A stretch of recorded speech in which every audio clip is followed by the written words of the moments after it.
Gitabangan sa probinsyal nga gobyerno sa Misamis Occidental ang mga nalinugan sa Cebu pinaagi sa pagtunol og financial assistance.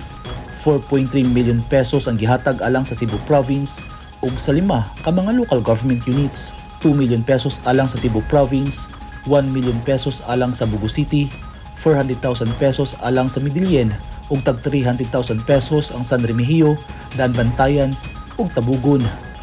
Nagpadayag sa iyang pagpasalamat si Cebu Governor Pamela Baricuatro kang Governor Waminal ug Asenso Pinoy Party List Representative Indy Waminal sa pagtabang sa mga apektado sa linog sa iyang probinsya. Pinaagi ni Asenso Pinoy Representative Indy Waminal dugang 3.5 million pesos ang gi-turnover ngadto sa 5 ka mga apektadong LGU uban sa 20,000 pesos nga cash assistance alang sa matag usa sa 77 ka pamilya nga nawadan og minahal sa kinabuhi. Misyon sa party list nga mapalambo ang mga pamilyang Pilipino asin sa pamilya. Nagpakita kini sa tinuod nga kinaiya sa mga bili sa 5M sa probinsyal nga gobyerno sa Misamis Occidental, ang matinahuron, matinud-anon, matinabangon, mahigugmaon ug maampuon.